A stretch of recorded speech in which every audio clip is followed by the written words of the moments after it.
Hey, everybody. Welcome back to another episode of the Work Hard, Invest Harder podcast. I am your host, Justin Dixon. And today on the podcast, we've got Sandhya Seshadri. She is a real estate investor in Dallas, Texas. She's lived there for the last 30 plus years. Started out her career in electrical engineering, got her MBA, spent a bunch of time investing in the stock market before realizing she needed to offset some of the taxes that she was going to have to pay from her stock winnings and kind of fell into the real estate game full time. She focuses on deals only in Dallas, Fort Worth. So we talk a lot about Dallas. And one of the things that we really dig into, which I think is really important now in recording this in July of 2023, is how to actually operate deals versus letting the market just kind of make the deal look really good. So we dig into multifamily operations, how you can manage expenses, manage your income growth, and still return positive results to your investors. So let's get Sandhya on the pod.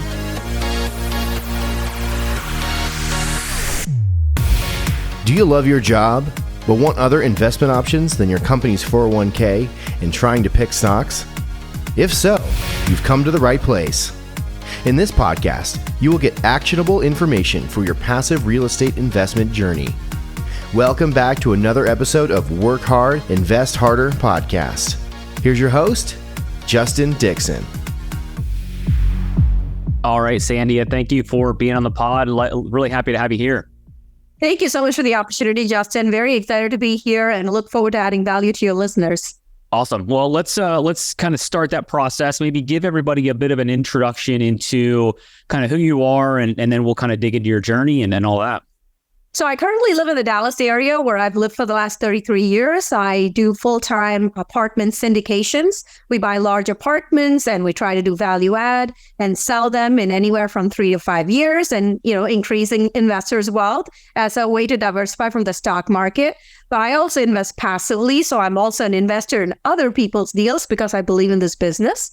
Prior to that, I started out like most Asian geeks with a math background and became an engineer. So electrical engineering, that was my first career. Got an MBA in the process, part-time, and then got into the stock market. And finally stumbled upon real estate as a way for me to reduce my taxes and have a business, but to where I also dictate my own schedule.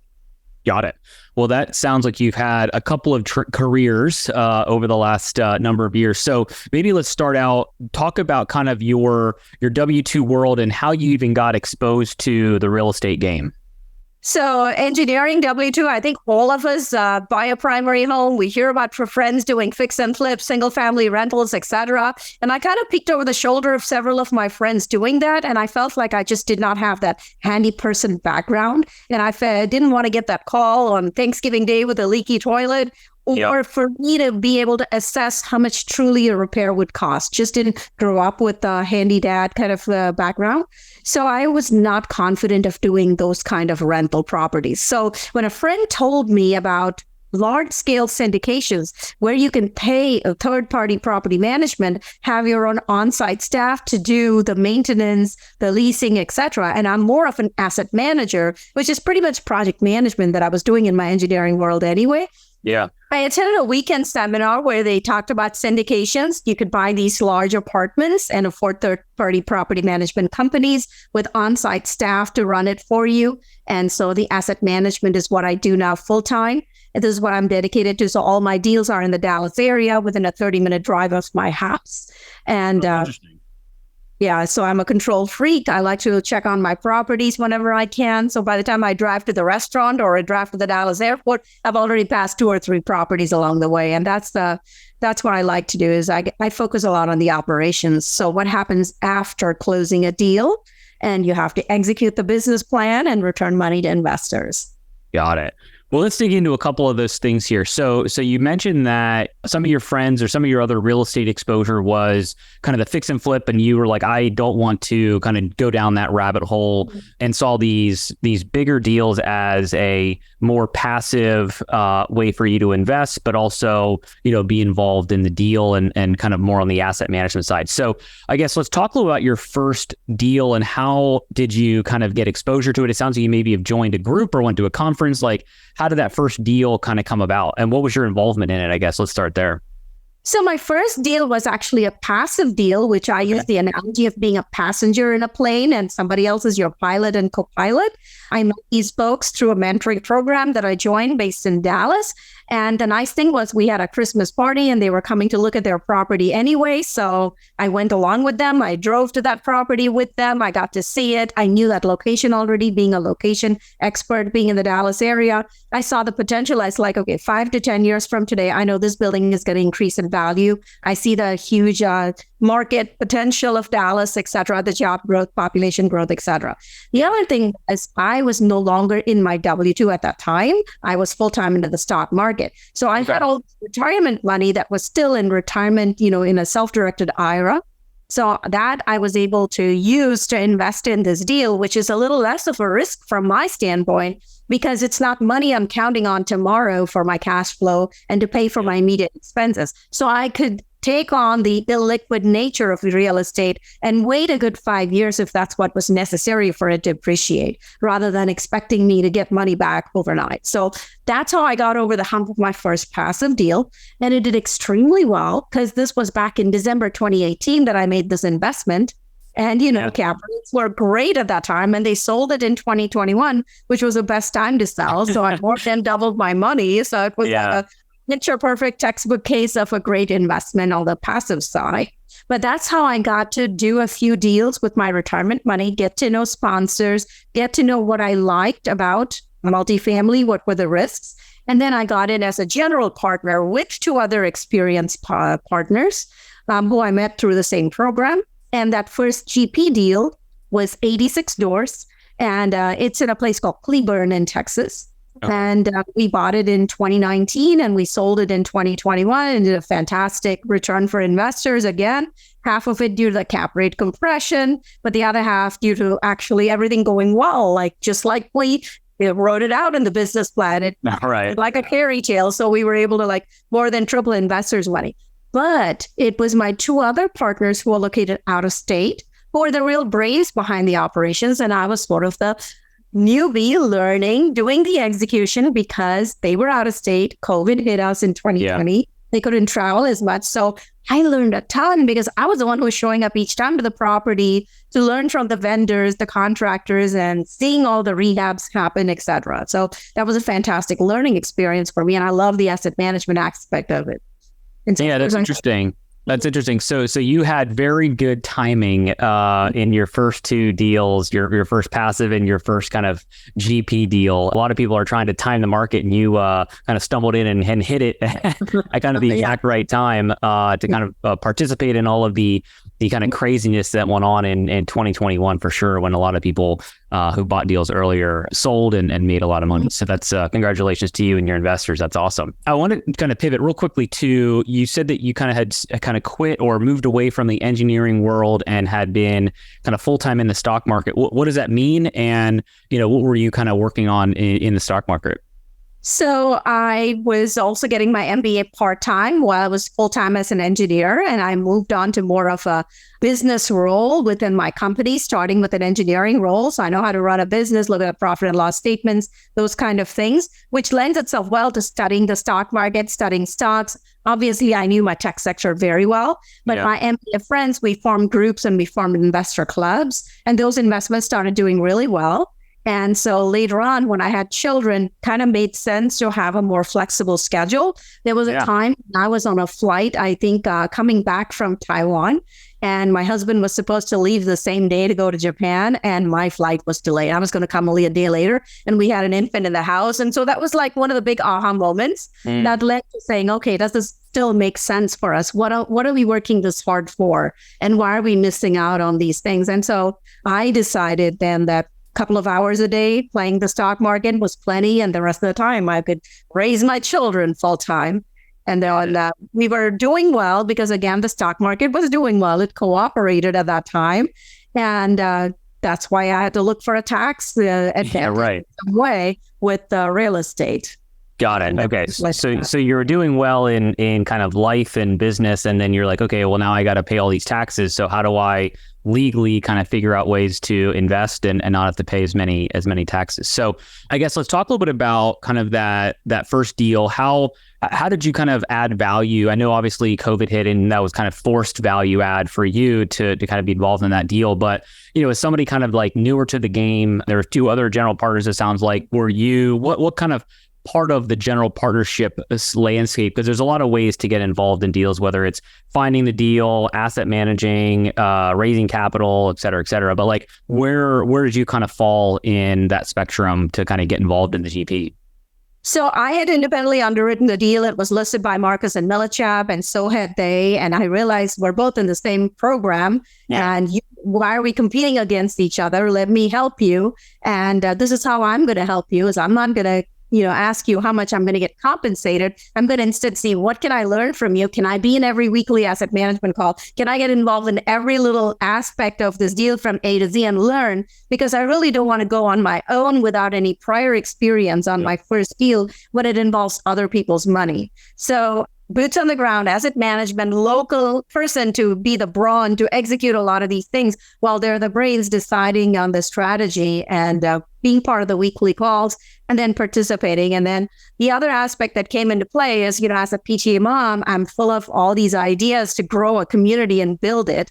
Because when I came to live here, I was in an apartment as a, not so rich student, right? Starving student mentality. And so I used to go to this college called SMU in Highland Park, a very fancy part of Dallas, and see all this cul-de-sac environment. And I wanted to create that in my properties. So we had periodic resident activities. And the way it ties back to financials is that we have much better retention at our properties. We compensate our on-site staff based on their renewal numbers rather than new leases. And so every month we would have some activity. So even when COVID happened, we filled goodie bags with things like toilet paper and sanitizer, things that were hard to find. We put it at everybody's door. And then those who couldn't pay because they truly lost their jobs, we helped them fill out the application so that they had rent relief. And that's why that deal, despite being most of the whole period through COVID, did so phenomenally well that we were able to more than triple investors' money. So got it.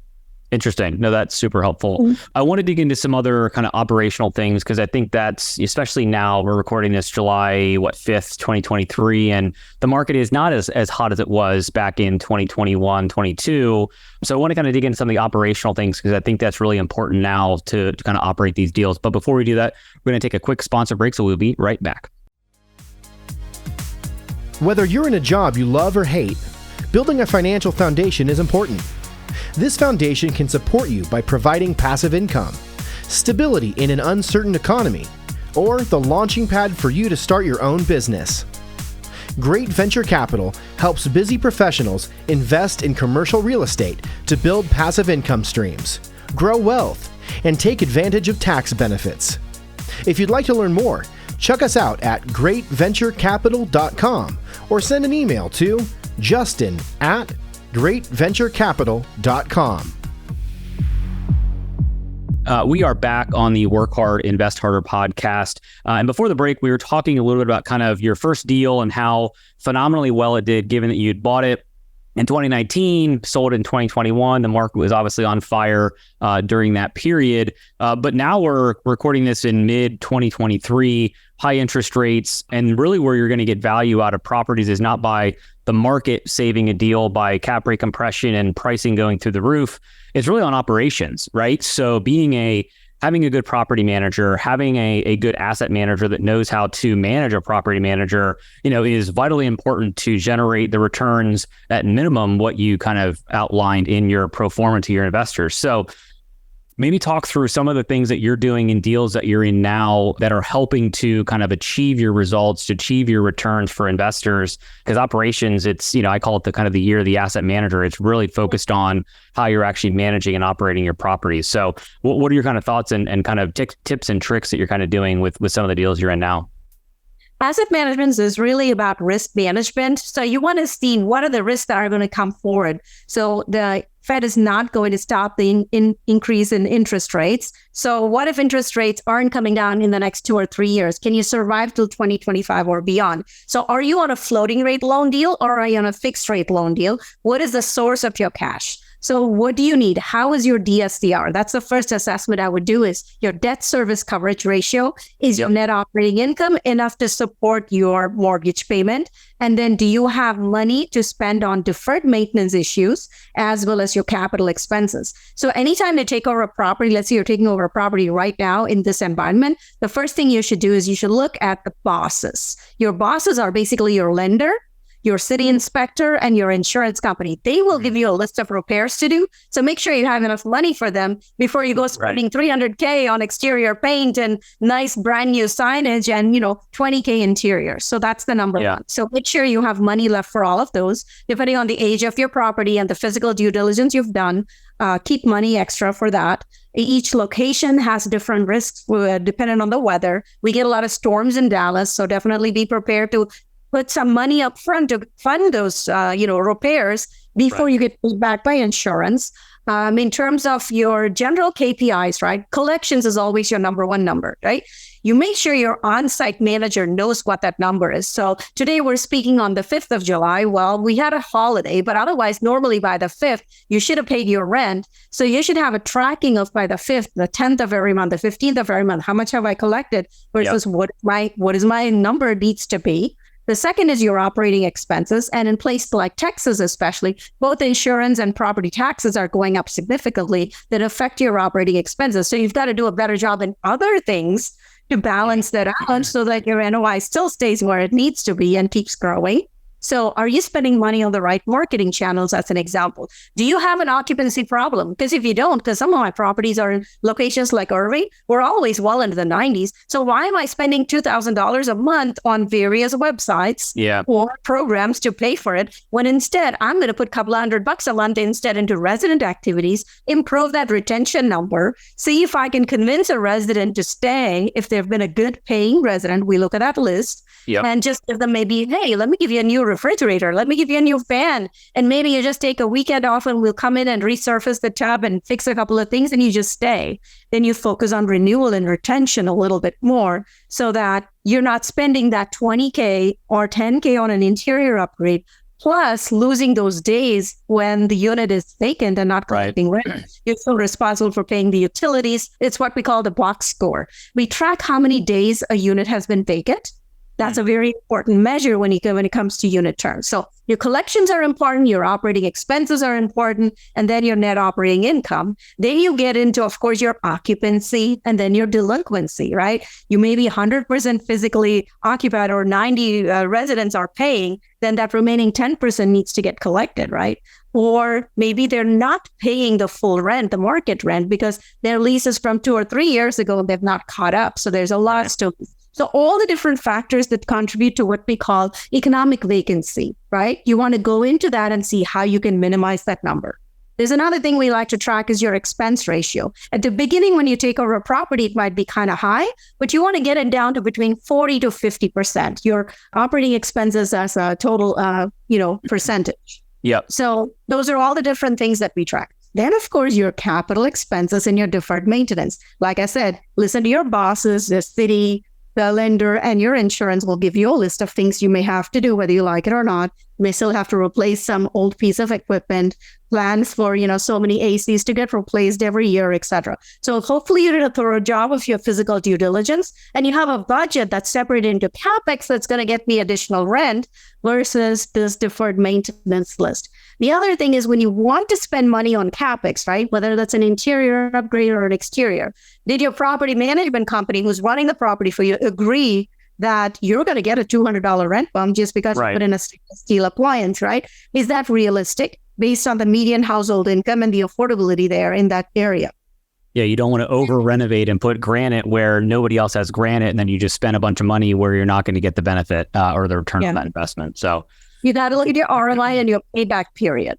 So I would rather put in washer dryers if I can for, $1,200 to $1,500 and charge an extra $30, $40 a month, because it's actually an amenity a resident would want to pay for rather than, I put granite just because I feel like it. Well, it's a C-plus property in this area. It doesn't really need it.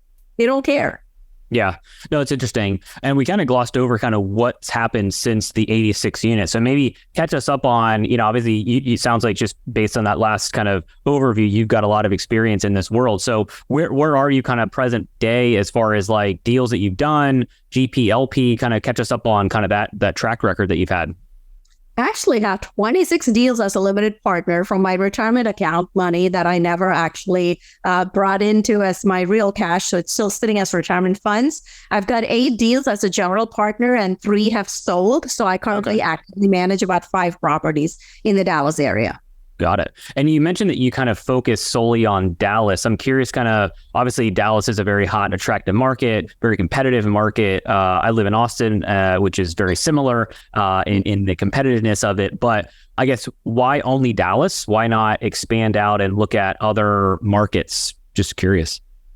So Dallas has served me well so far. I haven't had a bad deal, right? So in that sense, why not have more control that I could visit the property anytime I want? I know this market inside out. I don't have to underwrite 100 deals. Somebody sends me an address, I can pretty much say yes or no. So I'm not interested in Polk Street or Polk Villas as an example, which is in South Dallas, versus on Beltline Road in Irving or Carrollton, because I know those areas so well. I don't need to think about it. I just, I underwrite much fewer deals for that reason. It's just knowledge of the market, convenience, and the need to control. So if I'm going to get investors to wire money to me, I feel like I have to have that fiduciary responsibility and be able to account it.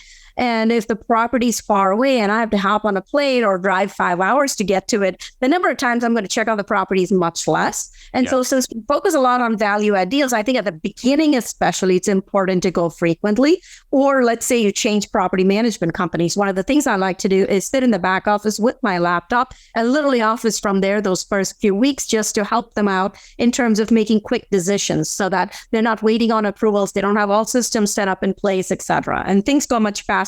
You have a relationship established with your on-site, but you also have a pulse of the property.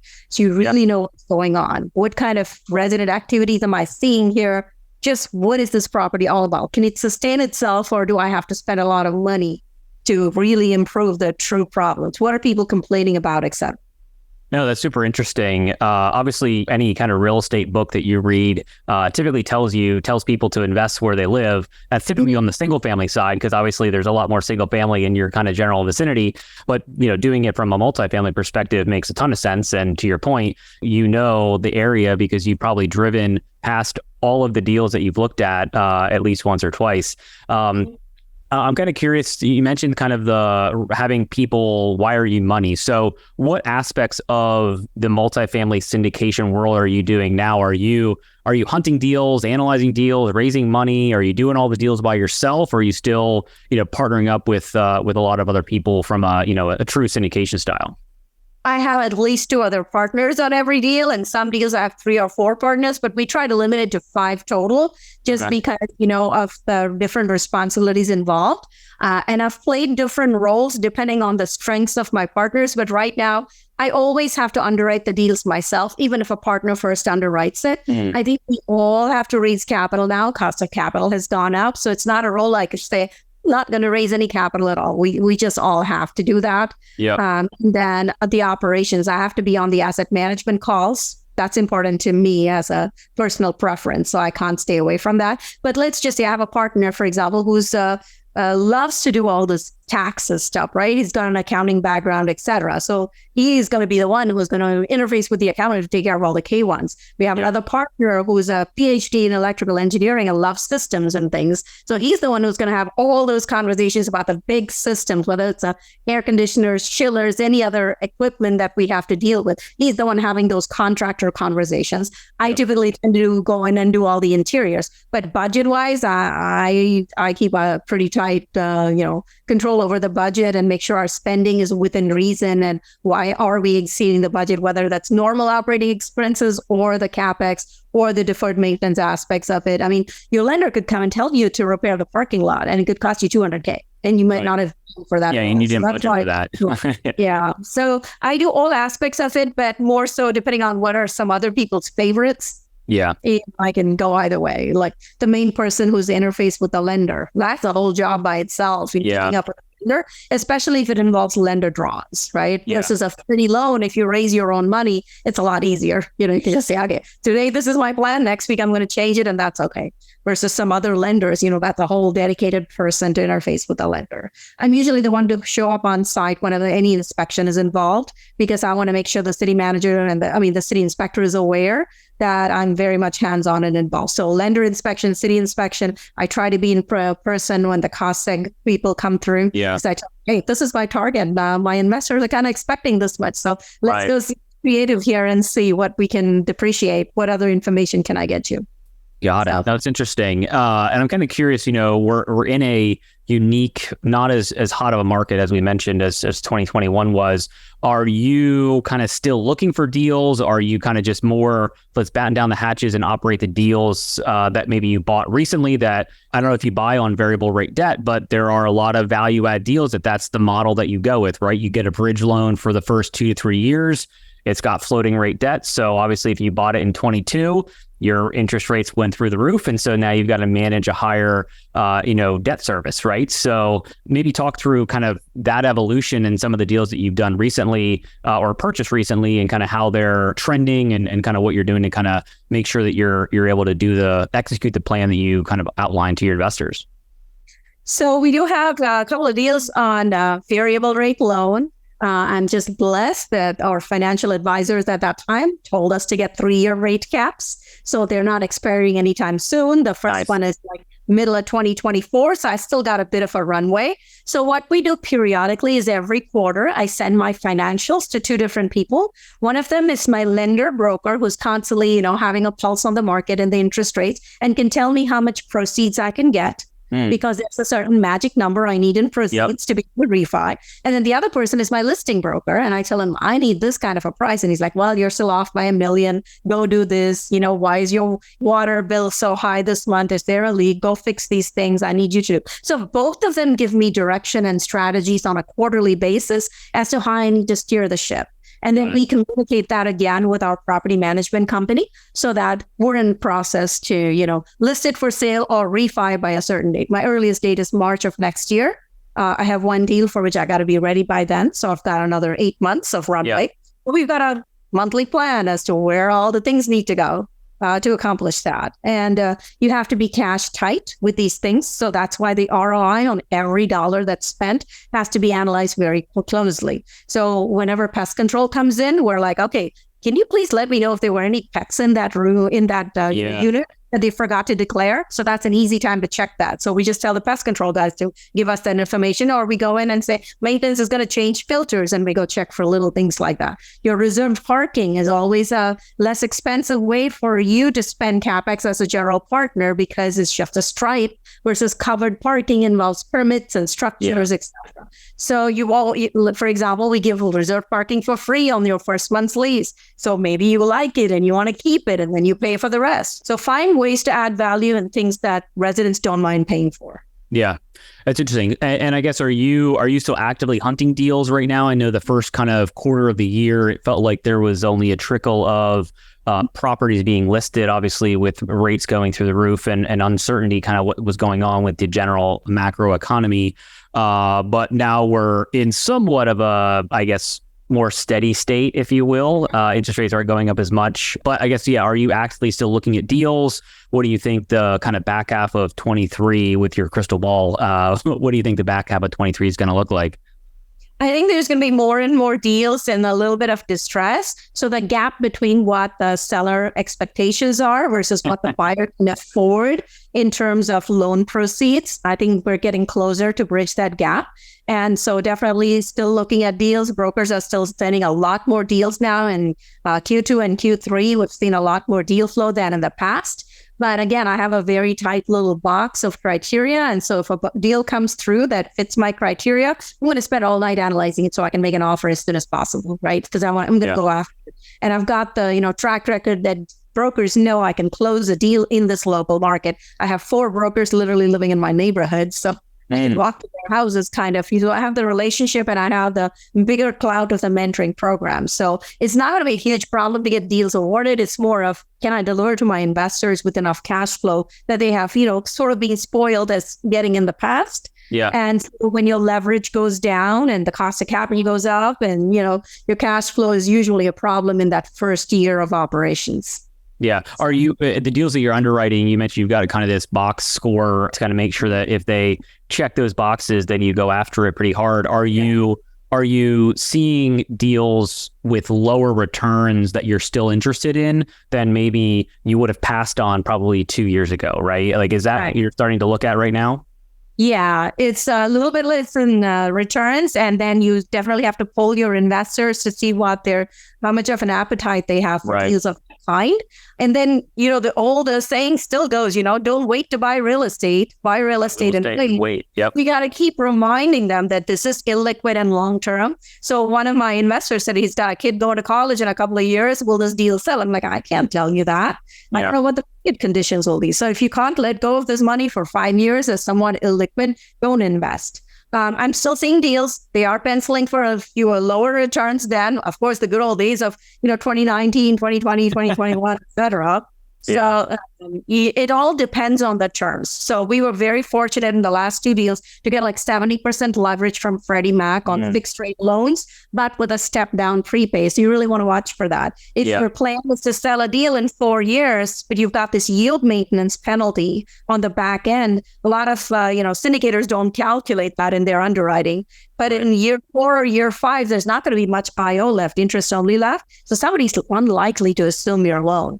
Right. So then yield maintenance can hit you pretty hard. So that's something you want to take into consideration. So for me, it's basically location is everything. That's the one thing you can never change in real estate. So the crime data and all of those stuff. Location and then the terms, right? What kind of a term sheet can I get? I'm still going for fixed rate loans, but I'm looking at my prepayment penalty. And so weighing that against, because my investors are not so happy about bridge loans or floating rate loans now. So I've got to have that formula that says it's a fixed rate loan, but I can still exit it in a reasonable way for them to invest.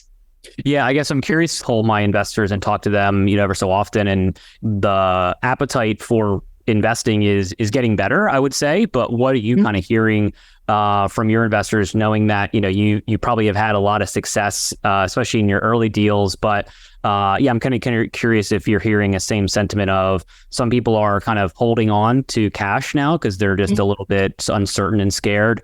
But others are, the deal has to make sense and they're still willing to invest. Like, what are you kind of hearing?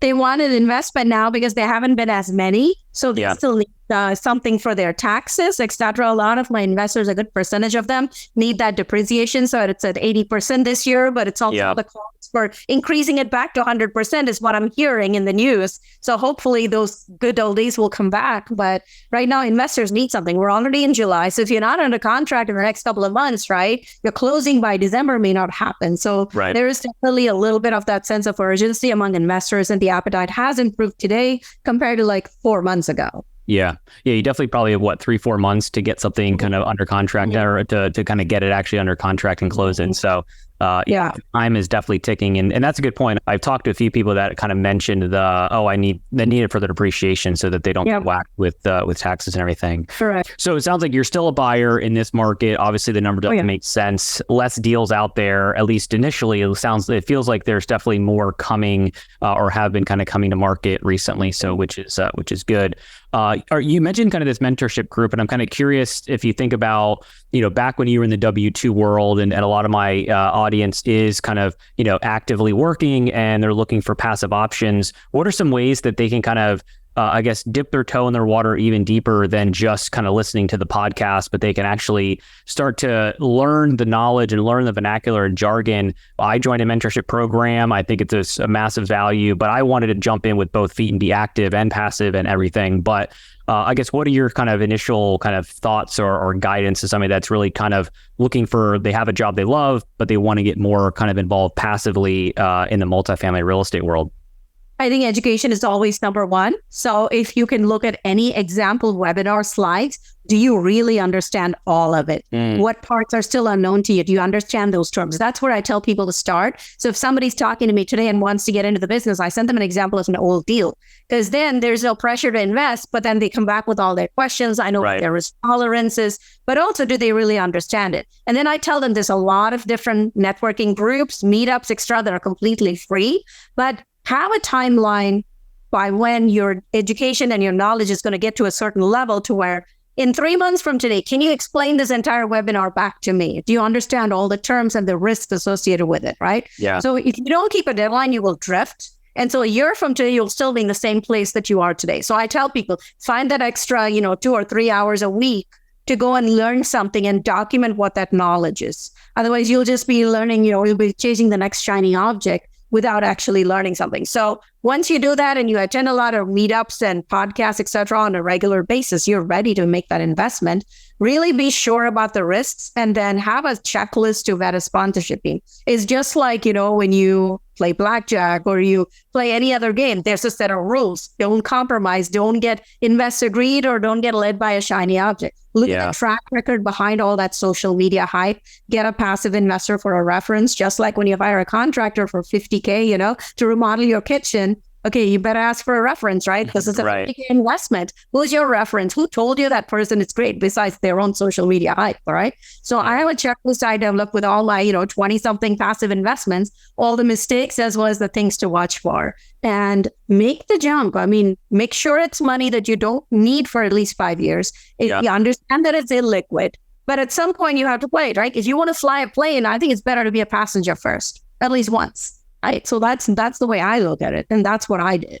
Yeah. And I think the power of the self-directed IRA is so important that I didn't realize it when I was a W-2 worker and I had previous jobs. That was how my wife and I got into our first 2 deals passively was, to your point, we wanted to learn the process from a passive investor side, and the kind of least risky way to do it, because we didn't have mounds of capital or just to kind of throw into a deal, was we took an old 401k, put it into self-directed and invested passively that way. And there's a lot of money out there people have just kind of invested in the stock market, which very well, being that you worked in it for a long time.